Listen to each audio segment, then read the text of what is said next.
Hello student, હવે જો ધોરણ 8 ની અંદર આપણે 8મું ચેપ્ટર જોતા હતા રાશિઓની તુલના.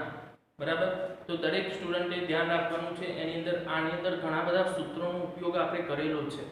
એ દરેક સૂત્ર દરેક વિદ્યાર્થીએ 5 વખત લખેલું હોવું જોઈએ. બરાબર. એ 5 વખત લખશો એનો મતલબ તમારે એને તૈયાર થશે, કેમ કે આ સૂત્રની અંદર આપણે વિકલ્પની અંદર જો દાખલાની અંદર તો એ સૂત્રનો ઉપયોગ કરવાનો જ છે, પણ વિકલ્પની અંદર ખાલી જગ્યાની અંદર બી આ સૂત્ર પૂછાઈ શકે, તો આપણે આવડવું જોઈએ એની અંદર. તો એ સૂત્રો તમારે જે સૂત્રોના ઘણા બધા સૂત્રો મેં તમને કીધું કે ઘણા બધા સૂત્રોની ઘણી બધી વ્યાખ્યાનો આની અંદર ઉપયોગ કરેલો છે. તો એ દરેક વસ્તુ તમને આવડવી જોઈએ, કે જે પ્રમાણે આપણે તમને શીખવાડ્યું છે એ પ્રમાણે તમને દરેક વસ્તુ આપણને ખબર પડી કે સાદુ વ્યાજ શોધવા માટેનું સૂત્ર, ચક્રવૃદ્ધિ વ્યાજ શોધવા માટેના 2 સૂત્રો છે. 6 માસે ગણતરી હોય, બરાબર, 1 વર્ષે ગણતરી કરવાની હોય, તો એનું સૂત્ર કયું આવે? પછી નફો.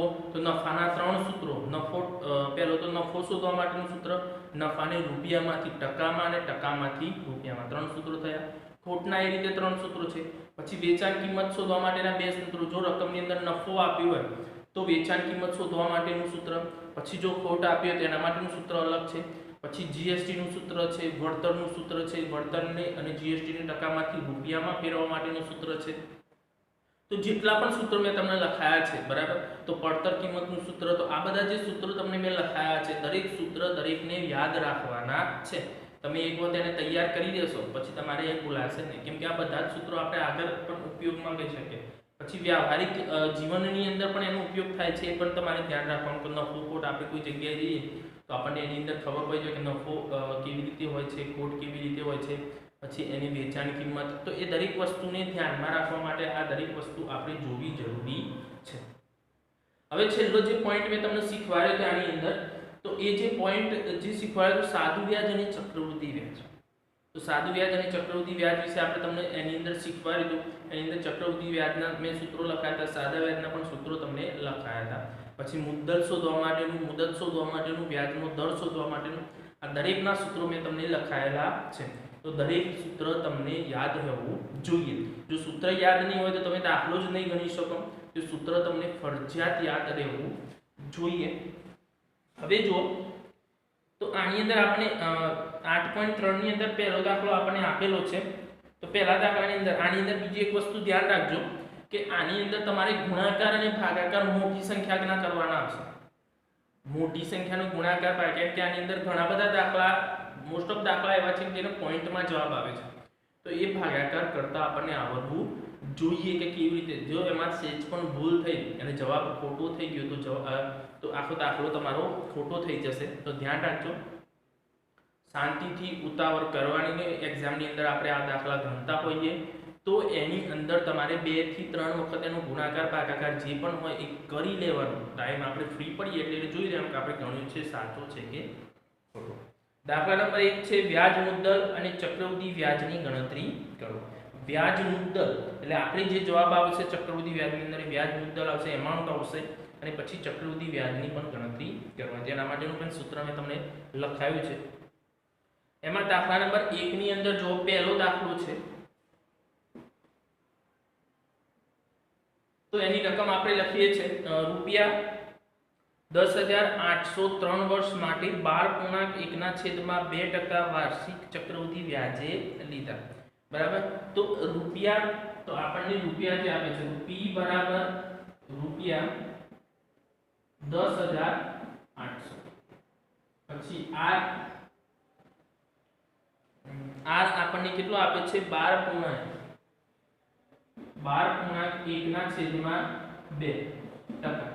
બરાબર. આ 12.1/2 છે એને આપણે રૂપાંતર કરી દઈએ તો રૂપાંતર કરવાનો જો 12 × 24 = 25, તો 25/2 આપણે આ રીતે લખીશું 25/2%. અને ટી છે 3 વર્ષ. શું આપ્યું છે? 3 વર્ષ. હવે આપણે આને લખવું છે કે જે આપણે રકમ આપી છે રકમથી આપણે એને લખવું છે. તો કેવી રીતે આપણે એને લખી શકીએ એ આપણે એની અંદર જોવાનું છે. તો ધ્યાન રાખજો એની અંદર જે પ્રમાણે આપણને લાગે. બરાબર. તો અહીંયા સૂત્ર લખીએ a બરાબર p કૌંસમાં 1. જો આની અંદર સૂત્ર આપણે જે વાર્ષિક ચક્રવૃદ્ધિ વ્યાજ શોધવાનું છે એ સૂત્રનો જ ઉપયોગ થશે. આની અંદર કંઈ એવું લખ્યું નથી કે 6 માસે વ્યાજની ગણતરી કરવાની છે, એવું કંઈ લખ્યું નથી.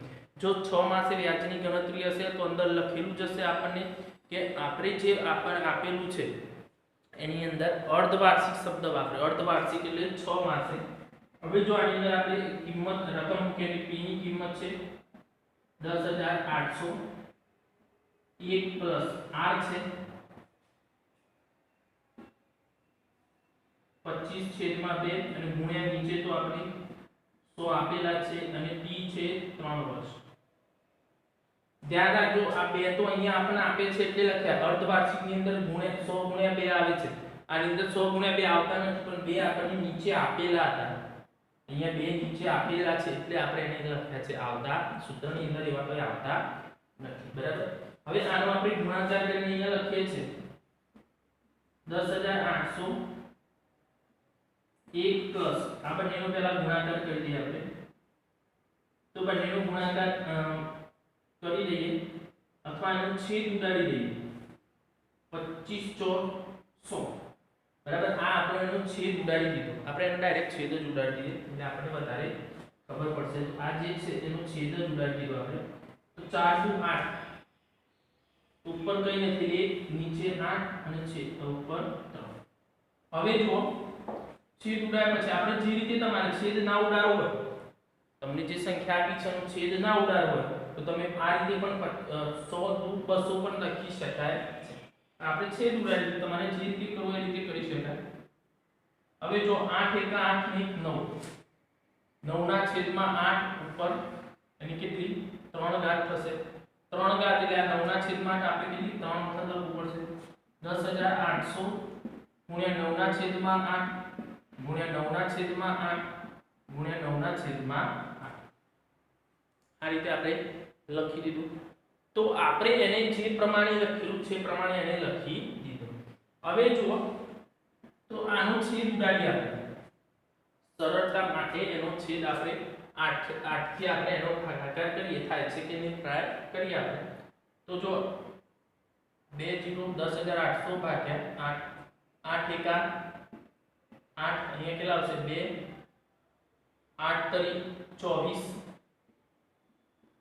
4 0 ઉતારે 8 5 40 એટલે 1350 આવશે. 8 આનો છેદ ઉડે તો કેટલો આવે 1350 બરાબર. એનો છેદ આપણે ઉડાડી દીધો. બરાબર. જો અહીંયા તમને આ અધૂરી બે મૂકી છે 0 0 ઉપરથી 0 ઉતારે તો અહીંયા 0 આપણે લખી. હવે જો 1350 આવે છે. હવે આપણે જે સંખ્યા આપણને આપી છે એ સંખ્યા આપણે એની અંદર લખી કે આ સંખ્યા આપણને આ રીતે આપી છે. હવે આ બંનેની અંદર છેદ આપણે ઉડાડવાનો પ્રયત્ન કરો તમે 8 તો 8 8 * 16 થશે એટલે 8 * 1 8 થશે. અહીંયા 5 વધશે 5 આવશે. બરાબર. તો એ જે સંખ્યા આપણે લખીએ છે એની અંદર આપણને ખબર પડી જવી જોઈએ કે જે સંખ્યા આપણે લખી છે તો 8 * 6 = 48 થશે. 5 ને 2 7 આવશે 0 આવશે. હવે અહીંયાથી જે સંખ્યા આપણે ઉડાડીએ છે એની અંદર તો 88 64 થશે. તો આની અંદર શેષ 6 વધી. હવે પોઈન્ટ મૂક્યા પછી પણ આપણને જવાબ મળતો નથી મળતો. પોઈન્ટ વાળો જવાબ આપણે છેદ ઉડાડવામાં કરવાનો નથી તો નથી થતો તો આપણે રહેવા દઈએ. તો અહીંયા આપણને આપ્યું છે 1350 ગુણ્યા 9 આ 3 ને 3 નો ગુણાકાર કરી દઈએ. આ ચલો એને પહેલા લખીએ 9 ગુણ્યા 9 અહીંયા બંને લખીએ 8 ગુણ્યા 8 તો બે તો છેદ ઉડે ને બે છેદ ઉડાડી દે. ચલો તો બે તો આપણે ઈજી છે 1300 આપ્યા છે એના અડધા 13 ના અડધા કરીએ છે આપણે. બરાબર. તો 13 ના 650 થશે 650 એટલે 675 થશે. અહીંયા 4 થશે. હવે કોઈ છેદ ઉડતો નથી તો અહીંયા લખીએ આપણે 675 ગુણ્યા 9 તરી 9 9 81 આ 3 ને 3 નો આપણે ગુણાકાર કરી દેવાનો. તો 9 9 નો ઘન આપણે આગળ શીખી ગયા તો 9 નો ઘન કેટલો થશે તો એ આપણને એ પણ ખબર હોય. જો ઘન આવડતો હોય તો આપણે એનો ગુણાકાર કરવા બેસવું પડે ને ફટ દઈને આપણે એની જે સંખ્યા આપણને આપી છે એ સંખ્યાનો આપણે ગુણાકાર કરી દઈએ. બરાબર. તો એ પણ આપણને એની અંદર ખબર પડવી જોઈએ કે એનો ગુણાકાર કેટલો થાય છે અને કેવી રીતે આપણને આપેલું છે. તો એ જે નહીં ખબર હોય તમને જો એનો ગુણાકાર નહીં આવડતો હોય તો તમે સરળતાથી લખી શકશો નહીં. તો એ જે સંખ્યા આપણને આપી છે એ સંખ્યાની અંદર આપણને ખબર પડી જવી જોઈએ કે એનો ગુણાકાર આપણે આ રીતે થાય તો એ રીતે આપણે એને લખી શકીએ. તો જે પણ સંખ્યા આપણને આપી છે બરાબર તે સંખ્યા આપણને ખબર પડી જોઈએ. તો 9 નો ઘન કેટલો થશે 729 અને આ બંનેનો ગુણાકાર કરી દઈએ આપણે તો 8 8 ચોક 32 729 એ જે આપણને આપેલો હતો બરાબર એને કરી દીધો. હવે આપણે શું કરવું કોઈ છેદ ઉડતો નથી, કોઈ છેદ આમાં ઉડતો નથી. તો ઉપરની બે સંખ્યાનો ગુણાકાર આપણે કરી દઈએ તો 729 મેં તમને કીધું એ જ પ્રમાણે જો આના સંખ્યાની અંદર ગુણાકાર લાંબા આવે છે બે જીરો આપણે લખી દીધે. ગુણાકાર કરતા હોય એટલે તમને શાંતિથી ઉતાવળ કઈ કરવાની છે નહીં. એનો ગુણાકાર શાંતિથી કરવાનો. 9 6 54 વધી આ ધ્યાન રાખવાનું. આ રીતે મૂકી જ દેવાનું એટલે આપણને ખબર 9 6 દુ 12 12 ને 5 7 17 વધી 1 બરાબર. તો એ રીતે આપણે જે મૂકતા હોઈએ એ રીતે એને વધી તો મૂકી અને કમ્પ્લીટ જ લખવાનું. આપણને સરળતા રહે કે કેવી રીતે આપણે એને કરી શકીએ છીએ બરાબર. તો એ જે કર્યા આપણે એની અંદરથી આપણે કહો 7 6 43 ને 43 પછી બે સંખ્યા માટે એક 0 7 9 63 નો તગડો વધી 6 7 દુ 14 અને 6 20 વધી 2 સીધી સીધી 49 ને 2 51 પછી 9 5 45 નો 5 વધી 4 5 દુ 10 ને 4 14 નો ચોગડો વધી 1 7 5 35 ને 36 જો 5 7 0 12 5 ને 3 8 ને 9 તો કેટલા આવશે તો એનો જવાબ આપણને મળે છે 4,92,75/32. હવે પાછો જો આ મોટી સંખ્યા છે એ મોટી સંખ્યાનો આપણે ભાગાકાર કરવાનો થશે. તો એ ભાગાકાર આપણે કરીએ તો જો આ રીતે ગુણાકાર બી આપણને ખબર પડવી જોઈએ બરાબર. કોઈ મોબાઈલ કે કેલ્સીનો ઉપયોગ કરવાનો જાતે તમે પ્રયત્ન કરો તો તમને આવડી જશે. જો 32 વડે આપણે ભાગાકાર કરીએ તો 32 એકા બે સંખ્યા લીધી 32 એકા 32 9 માંથી 2 જાય તો 7 અને 17 વધ્યા ઉપરથી ઉતાર્યો. હવે 32 ને જોઈએ આપણે તો કઈ સંખ્યા આપણે લઈશું તો જેથી આપણને ખબર 172 આપણે આવે છે. તો તમને ના ખબર 32 નું ગણ્યું ના આવતું તો 32 એકા 32 32 દુ આશરે આપણે સંખ્યા લઈએ એટલે આપણને ખબર પડી જાય કઈ સંખ્યા આપણે તો 5 લઈએ તો 5 દુ 10 5 તરી 15 અહીંયા 32 નો 5 લઈએ છે તો 5 દુ 10 5 તરી 15 ને 16 બરાબર કેટલા થશે 160 એટલે અહીંયા 5 આવશે 160 અહીંયા 2 આવશે અહીંયા 1 આવશે પછી ઉપરથી 0 ઉતારી દીધો બરાબર. હવે સંખ્યાને આપણે 5 તો લીધી બરાબર. એ સંખ્યા આપણે કહો કે 5 આપણે આવી દીધું એ સંખ્યા આપણે લઈ. હવે 3 લઈએ 3 દુ 6 3 તરી 9 96 થશે. અહીંયા 3 આવશે તો 3 કેટલા થશે 96. તો અહીંયાથી 10 એટલે 4 લીધા. અહીંયાથી 11 માંથી 9 જાય તો 2 24 વધ્યા ઉપરથી ઉતાર્યા પાછા 7 તો કેટલા આયા તો એ પ્રમાણે આપણે જે સંખ્યા લખી છે બરાબર. તો એને કેટલા વડે આપણે ભાગ કરીએ તો 7 એ ચલાવીએ 7 દુ 14 7 તરી 21 ને 22 બરાબર. તો 7 અહીંયા ચાલશે તો 224 અહીંયા 3 અહીંયા આપણે આવશે 4 2 ઉપરથી ઉતાર્યા 5 35 આયા સિમ્પલ આ જ વચ્ચે આવશે 7 જ આવશે. તો 7 આપણે કરીએ તો કેટલા આવશે 224. તો આમાંથી કેટલા આવશે 1 વધી 11 વધ્યા. હવે ભાગ નથી ચાલતો પોઈન્ટ મૂકો. પોઈન્ટમાં આપણે 2 અંક સુધી જવાનું. કેટલા સુધી જવાનું 2 અંક સુધી જવાનું. પછી આપણે લખવાનું નહીં 110 આયા તો 32 ને 3 વડે કરીએ આપણે તો 3 વડે કરીએ બરાબર.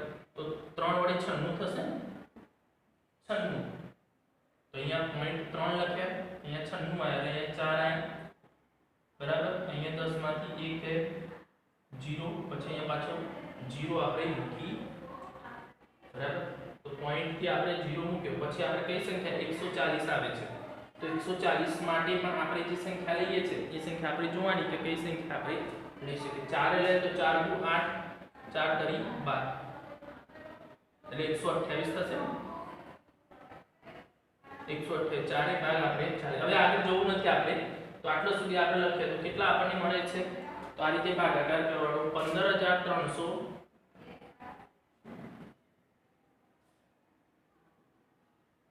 15377.34.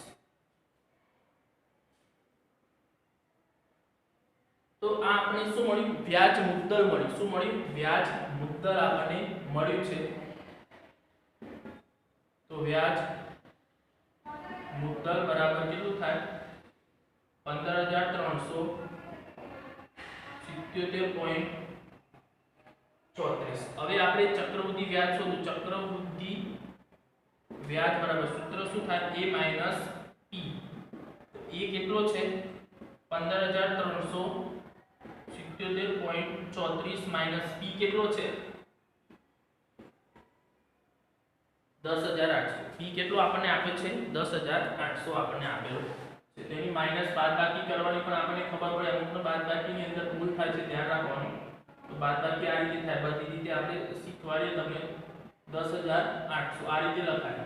જો પોઈન્ટ તમે અહીંયા 2 0 આવી ગયા તો જવાબ ખોટો. હવે પોઈન્ટ પછી અહીંયા 0 0 લખ્યા આપણે તો 34 7 7 આપણે ભાગ ગમે ચાલે. અહીંયા 4 13 માંથી આપણે તો 5 4 ના 4 અને 0 તો કેટલા આવશે, 4577..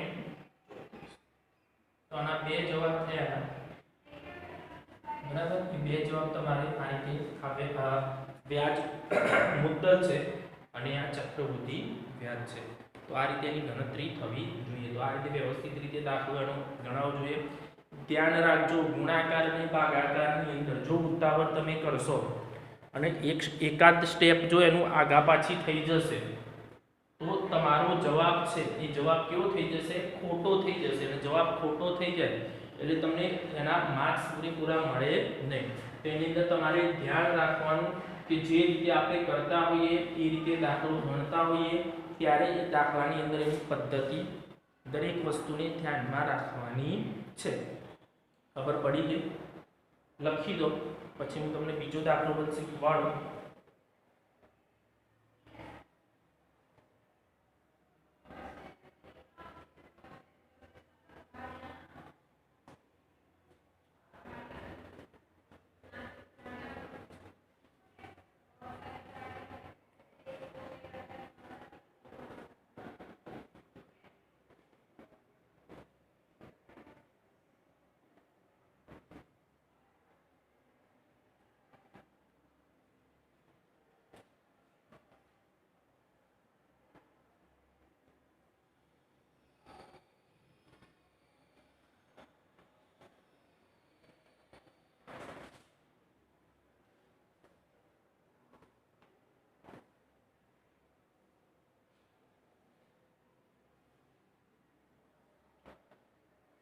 હવે જો બી છે, રૂપિયા 18,000 નું 1.1/2 વર્ષ માટે 10% વાર્ષિક ચક્રવૃદ્ધિ વ્યાજે આપણે લીધેલા છે. હવે વાર્ષિક ચક્રવૃદ્ધિ વ્યાજે આપણે એને લેવાનું છે.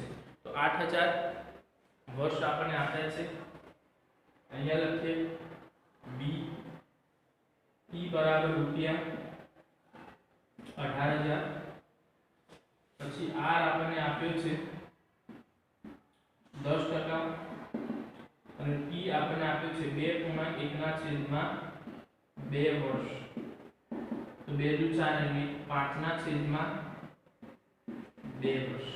મિશ્ર અપૂર્ણાંક હતો તો એને આપણે અશુદ્ધની અંદર રૂપાંતર કરી દીધું. એટલે અશુદ્ધની અંદર આપણે રૂપાંતર કરીએ એટલે આપણને સરળતા રહે. એ જે આપણને દાખલો આપ્યો છે એની અંદર સરળતા. આમાં પણ વાર્ષિક જ છે. તો અહીંયા આપણે જો એનું સૂત્ર લખીએ a બરાબર b કૌંસમાં 1 + r છેદમાં 100 અને n આપણને આપેલો છે એ આપણે અહીંયા ટી આપેલું છે સૂત્રની અંદર, તો આપણે ત્યાં ઈ પણ લખી, જે પ્રમાણે જે સૂત્ર આપણને આપ્યું છે એ પ્રમાણે આપણે એને લખી દીધું. એટલે એની અંદર આપણને ખબર પડી જાય કે કયું સૂત્ર કેવી રીતે આપણને આપેલું છે. હવે જો આની અંદર આપણે જોઈએ કે રીત એની અંદર કેવી રીતે લખી શકીએ, તો અહીંયા તમે ખબર પડી કે જે આપણને આપેલું છે તો આપણે આને આ જ રીતે રહેવા દઈએ કે સર આપણે જે ટી છે એ ટી ને આ રીતે આપણે એને રવા દીધું, બરાબર. હવે જો 2 અહીંયા આપ્યું 2 અને 1/2, 1/2, તો આપણે આની અંદર શું કરીશું, તો જે રકમ આપણને આપી છે તો આની અંદર 2 વર્ષનું આપણે શોધીએ. 1/2 એટલે 6 માસનું છે. એ કેટલું છે? 6 માસનું વ્યાજની ગણતરી છે. તો એ જે 6 માસની વ્યાજની જે ગણતરી છે એ ગણતરી આપણે જે સૂત્ર પ્રમાણે આપી છે એ સૂત્ર પ્રમાણે આપણે એને પછી કરીએ. જે પદ્ધતિ આપણને આપી છે એ પદ્ધતિ તમે એને પછી પણ આપણે કરી શકાય છે. અથવા જો તમારે એને જોડી કરવી છે, આને જોડી કરવી છે, તો આપણે શું કરી દઈએ, અહીંયા પ્લસ કરી દઈએ, પછી p કરીએ અને બીજું સૂત્ર પાછું ફરી એકવાર 6 માસનું લખીએ. r/2 ગુણ્યા 100 અને આપણે જે સૂત્ર લખીએ છે એની અંદરથી સૂત્રની અંદર આપણે ખબર પડી જાય તો અહીંયા શું આવશે, t ભાગ્યા કેટલો આવશે, તો એ જે સૂત્ર છે એ સોરી t ગુણ્યા 2 આવશે.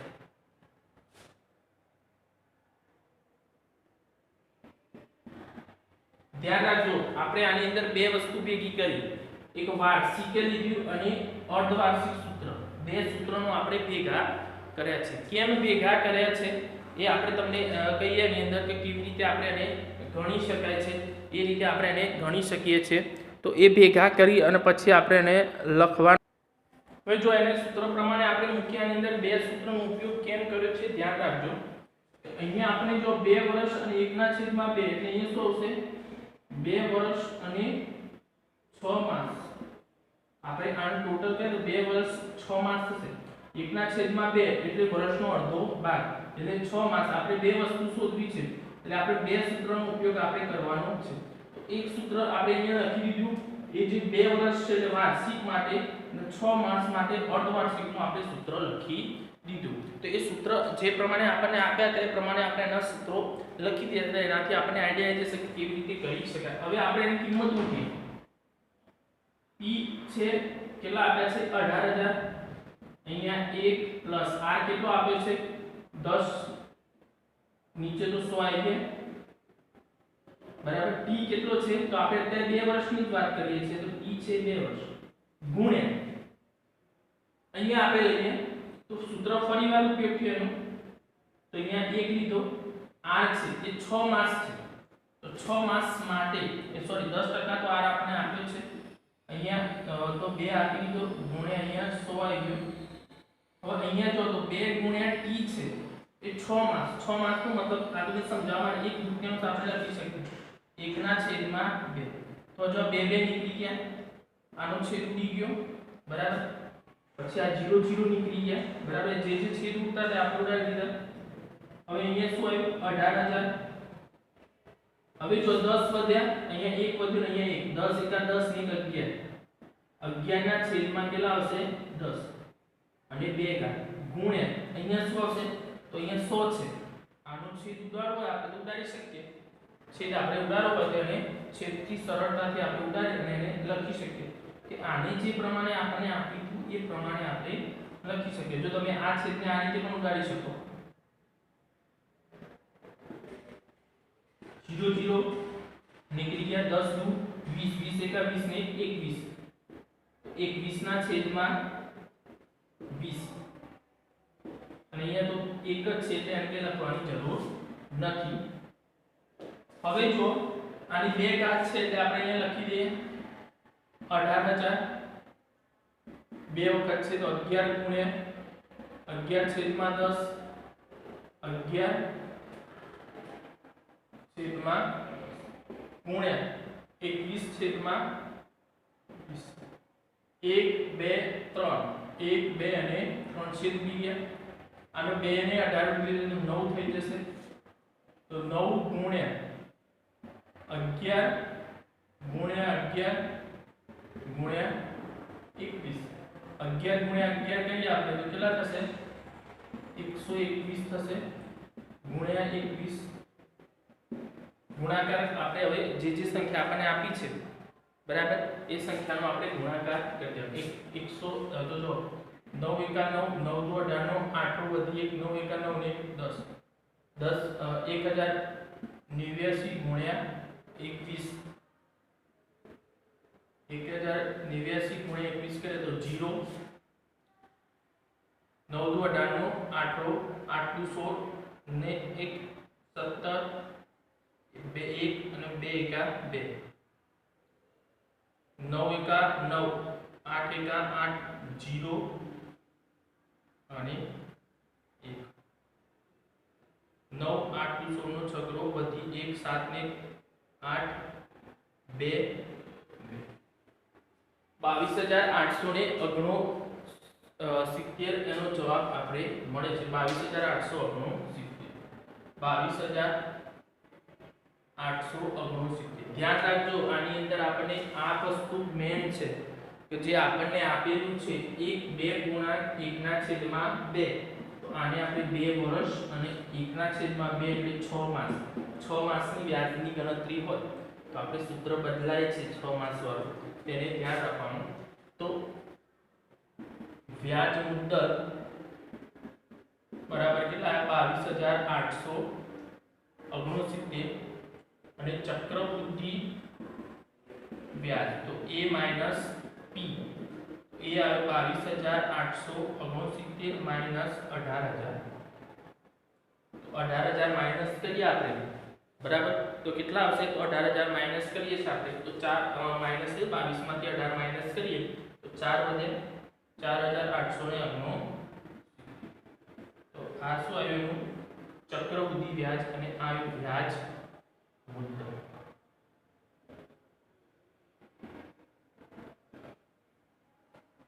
આ રીતે આપણે એને શોધી શકાય છે બરાબર વાર્ષિક તો ધ્યાન રાખજો વાર્ષિક વ્યાજની ગણતરી કરવાની હતી એની અંદર આપણને શું આપ્યું ચક્ર એની અંદર 6 માસનું પણ આપ્યું તો આપણને બરાબર 6 માસે આપેલા હતા અને આપણને જોડે વાર્ષિક એટલે બંને વસ્તુ જોડે તો આપણે જાતે વિચારવાનું છે જે વસ્તુ આપણે કરી છે અને જાતે વિચારીને પણ કરી શકાય અને બીજી રીતે પણ ગણી શકાય કેવી રીતે તો પહેલા 2 વર્ષનું આપણે વ્યાજ ચક્રવૃદ્ધિ વ્યાજ શોધી લીધું હવે 2 વર્ષનું ચક્રવૃદ્ધિ વ્યાજ શોધ્યા પછી એની અંદર જે આપણને નીચે એનો જે જવાબ મળે આ જે જવાબ છે 22,869 એવો જવાબ અહીંયા મળે પછી આપણે એને 6 માસનું સાદું વ્યાજ શોધી દો તો પણ જવાબ તમને મળી જાય તો પણ એનો જવાબ તો તમને મળી જશે પણ આપણે આ ડાયરેક્ટ જે આપણને સરળતાથી કરી શકીએ એટલે આપણે એને ડાયરેક્ટ કરી દીધું એટલે ડાયરેક્ટ કર્યું એટલે આપણે એને સરળતાથી જે સંખ્યા આપણને આપી હતી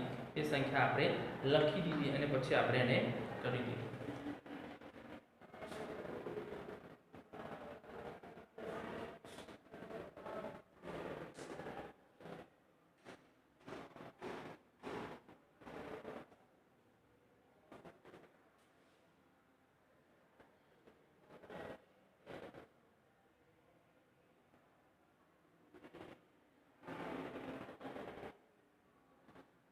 હવે જો ત્રીજા નંબરનો જે દાખલો છે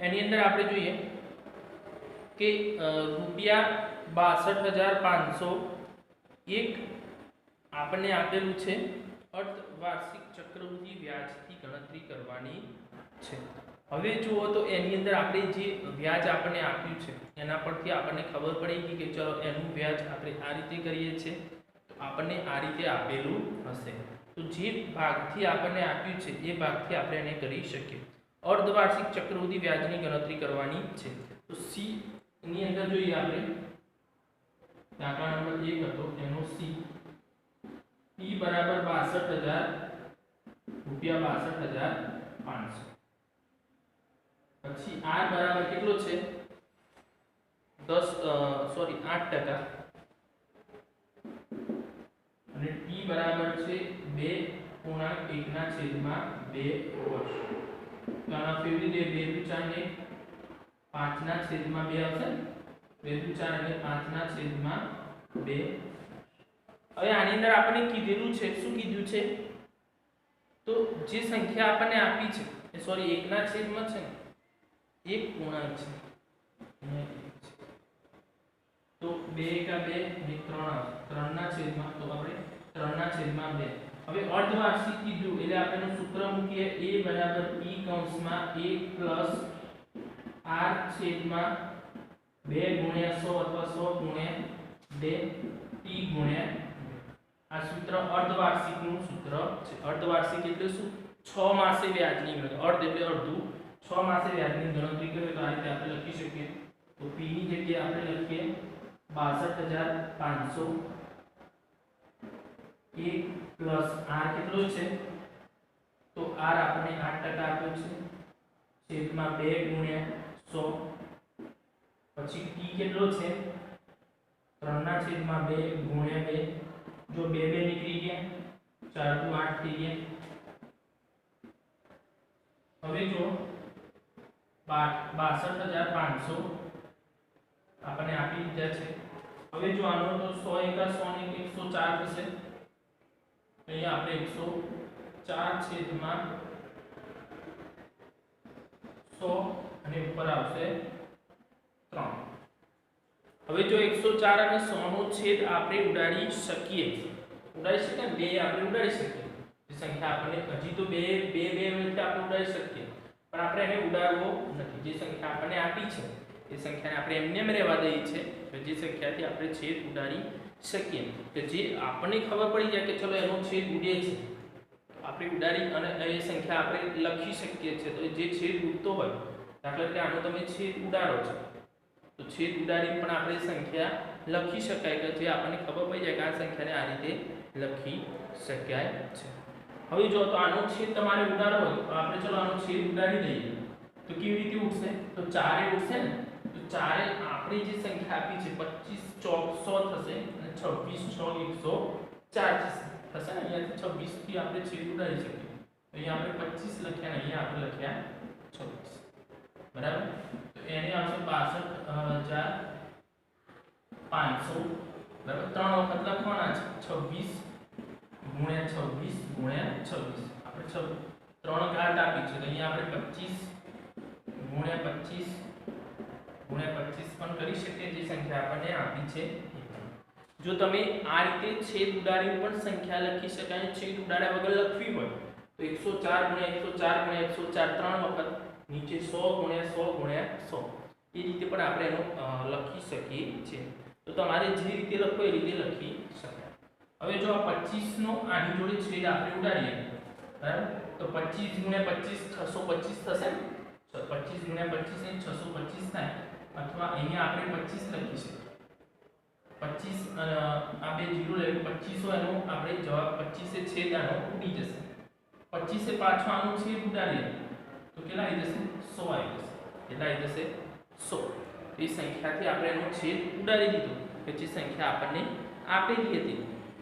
તો એની અંદર જે સંખ્યા આપણે કરી છે, તો એની અંદર ધ્યાન રાખવાનું એ સંખ્યાથી કઈ સંખ્યાનો છેદ ઉડે છે અને કઈ સંખ્યા આપણે લખવાની છે.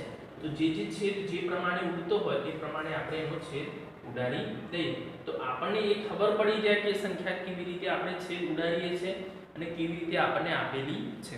તો જે સંખ્યા આપણે લખીએ છીએ એની અંદર આપણને એ સંખ્યાનો અંદાજ પણ આવી જશે કે આ સંખ્યાને આપણે આ રીતે લખી શકીએ અને આ રીતે આપણને સંખ્યા આપેલી છે. હવે જો 25 ચોક 100. હવે જો આટલા છેદ ઉડાડવાનું ધ્યાન આપવાનું, જ્યાં જ્યાં સુધી છેદ ઉડતો હોય 26 ગુણ્યા 26 ગુણ્યા 26 આ સંખ્યા બધી જેટલો પણ છેદ ઉડાડવાનો, નીચેથી છેદ ઉડાડી દીધો, ઉપરથી આપણે એને જે સંખ્યા પછી 26 ગુણ્યા 4 કરીએ એટલે પાછા શું થઈ જશે? 104 થઈ જશે. 26 ગુણ્યા 26 કરો તો 26 ગુણ્યા 26, તો 26 નો વર્ગ આવડતો હોય તમને તો ફટ દઈને તમે એને લખી શકાય. તો આ વર્ગ કેમ શીખવાના જરૂરી છે એ આપણને ખબર પડે. તો આ રીતે આપણને વર્ગ ખબર પડે. 26 નો વર્ગ કેટલો થશે? 676. કેટલો થશે? 676. ના ખબર પડે તો ધ્યાન રાખવાનું જે સંખ્યા આપણને આપી છે બરાબર, તો એનો વર્ગ આપણને જો 6 આવ્યા, 6 દુ 12, 12 દુ 24, 24 અને 3 27 વધી 1 2 નો 27 વધી 2 એટલે 676. હવે આ બંનેનો ગુણાકાર કરીએ 676 ગુણ્યા 104 2 0 6 7 અને 6 6 ચોક 24 નો ચોગડો વધી 2 7 ચોક 28 ને 2 30 ની શું વધી 3 6 ચોક 24 ને 3 27 4 0 બરાબર. એની અંદર આપણે સંખ્યા લઈએ તો ખબર પડી જાય આપણને તો કઈ સંખ્યા આપણે કેવી રીતે લેવી. 6 દુ 12 ને 13 નો તકડો વધી 1 8 ને 2 10 ની શું વધી 1. તો જે સંખ્યા આપણે લઈએ છે બરાબર એ સંખ્યાથી આપણને ખબર પડે તો કેટલા 70304 70304 આપણને એનો ચક્રવૃદ્ધિ વ્યાજ અહીંયા લખ્યા આપણે વ્યાજ મુદ્દલ જ છે આ ધ્યાન રાખજો. વ્યાજ મુદ્દલને આપણે એ લખી શકીએ આ રીતે લખવાનું એ બરાબર રૂપિયા કેટલા 70304 એ આપણે એને લખી અને એનું ચક્રવૃદ્ધિ વ્યાજ આપણે લખવું છે તો ચક્રવૃદ્ધિ વ્યાજ આ રીતે આપણે એને લખી દે. ચક્રવૃદ્ધિ વ્યાજ બરાબર a માઈનસ p. a કેટલો છે 70304 માઈનસ p કેટલો આવ્યો p છે 62500 તો 70000 માંથી 62 એટલે 8 માંથી 5 માઈનસ કરીએ આપણે બાદબાકી કરીએ અહીંયા 70304 62500 ધ્યાન રાખજો 4 0 9 13 13 માંથી 5 જાય તો 8 7 તો કેટલા આવ્યા 7804 રૂપિયા 7804 એનું શું થશે ચક્રવૃદ્ધિ વ્યાજ થશે. એનું કેવું થશે ચક્રવૃદ્ધિ વ્યાજ આપણે શોધી શકીએ કે એના પરથી આપણને ખબર પડે કે આનું ચક્રવૃદ્ધિ વ્યાજ આ રીતે થશે. તો ધ્યાન રાખવાનું જે પ્રમાણે આપણે કીધું છે એ પ્રમાણે એને જે વ્યાજ આપણે લઈએ એની અંદર ધ્યાન રાખીએ તો આપણને ખબર પડી જશે કે જે પણ આપણે લીધું છે એની અંદર આપણને એનું વ્યાજ ખબર પડવી જોઈએ.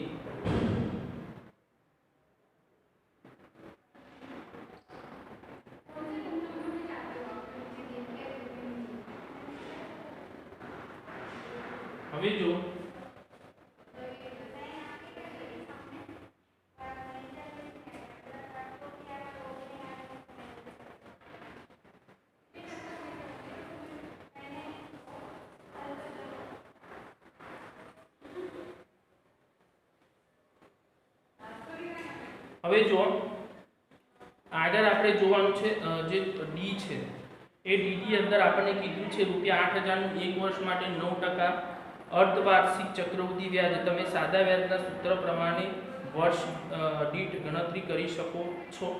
તો આપણે સાદા વ્યાજની જે વર્ષ પ્રમાણે આપણે ગણતરી છે એ પ્રમાણે પણ એની આપણે ગણતરી કરી શકાય છે. જે આપણે આપેલું છે એની અંદર આપણે એને લખી શકીએ.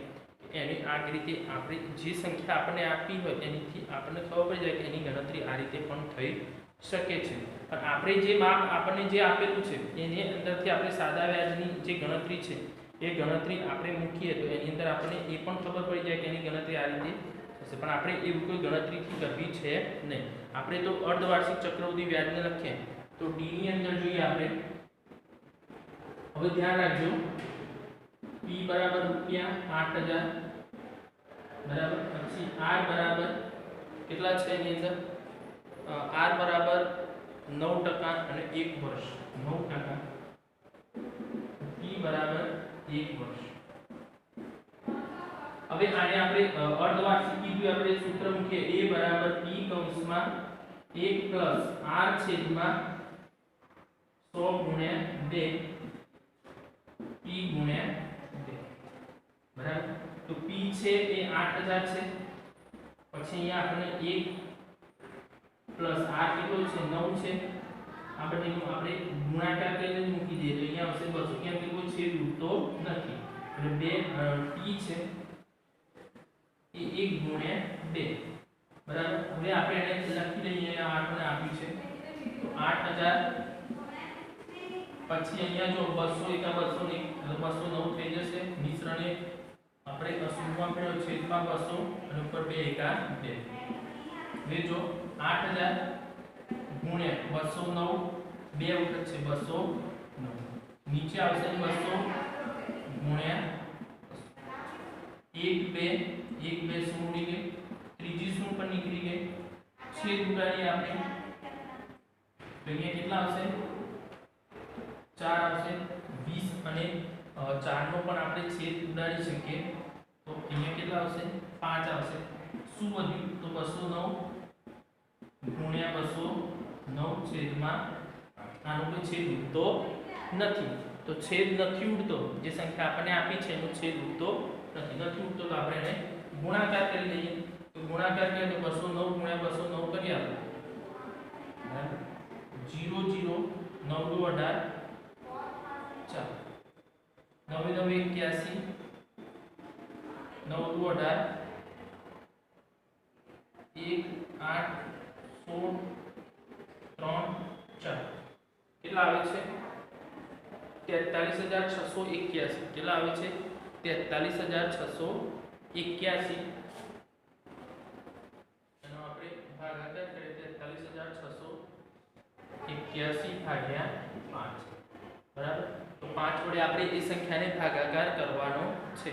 તો ભાગાકાર કરીએ આપણે તો 5 8 40 3 6 5 7 35 1 8 5 3 15 3 1 5 36 બરાબર. તો એ જે સંખ્યા આપણે લખીએ છીએ એની અંદર જોવાની આપણે કે કઈ સંખ્યા આપણે લખેલી છે.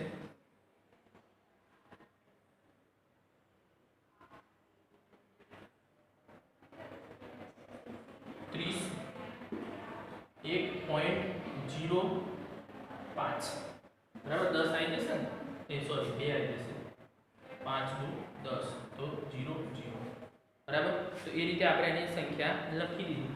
તો અહીંયા આપણે જે જવાબ મળે પહેલા 43681 છેદમાં 5 બરાબર. આપણને જવાબ શું મળ્યો આપણે ગુણાકાર અને જવાબ મળે છે 8736.2. 2 કહો કે 20 કહો બંને વસ્તુ એક જ છે ધ્યાન રાખજો તમે. હવે જુઓ ચક્ર આપણને એનું વ્યાજ મળી ગયું છે. અહીંયા વ્યાજ આપણે લખી દઈએ તો કયું લખીએ આપણે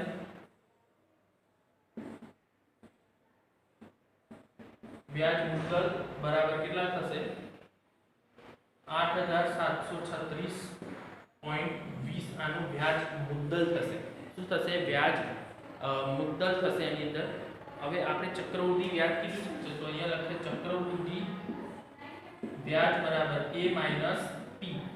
તો એ આવ્યો 8736.20 માઈનસ કેટલો આવ્યો 8000 છે ને એ આપણે કેટલો આપ્યો છે 8000 આપેલો છે. એનો જવાબ આપણને શું મળશે 736.20 આપણું ચક્રવૃદ્ધિ વ્યાજ બરાબર. તો આ રીતે આપણે એનું જે વ્યાજ છે બરાબર એ આપણે એને શોધી શકાય છે. હવે દાખલા નંબર જે 5મો ઈ છે એ તમારે જાતે કરવાનું છે.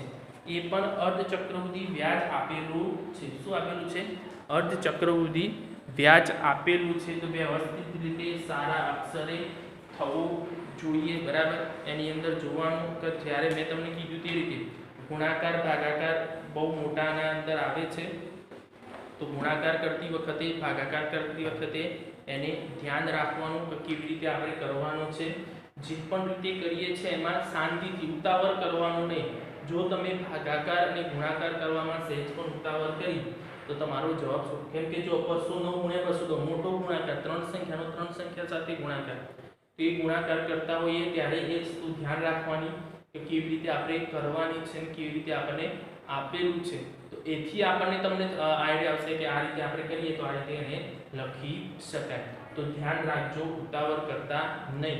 જે પ્રમાણે આપણને આપ્યું છે એ પ્રમાણે કરવાનું. આમાં ચોથો પ્રશ્ન નંબર એકની અંદર 5મા નંબરનો જે દાખલો છે મેં બાકી રહેવા દીધો છે, તો એ પણ તમે શાંતિથી ગણજો, ઉતાવળ કરતા નહીં.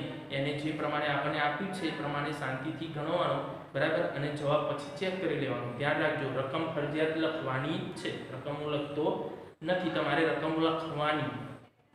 વ્યવહારિક દાખલા કોઈ પણ રકમ ફરજિયાત લખેલી હોવી જોઈએ અને એની અંદર ધ્યાન તમારે જોવાનું. પછી આ રીતના દાખલા તમને હોમવર્કની અંદર હું તમને હોમવર્ક મોકલું છું કે જે છે આ રીતના દાખલા હોય તો એ રીતના દાખલા આપણે એની અંદર સ્વાધ્યાય પોથીની અંદર આપ્યા હોય તો એ લખવાના છે, બરાબર. હવે આગળના જે દાખલા નંબર 2 છે એ આપણે નેક્સ્ટ લેક્ચરની અંદર જોઈશું. અત્યારે તમે આટલું લખી દો, બરાબર.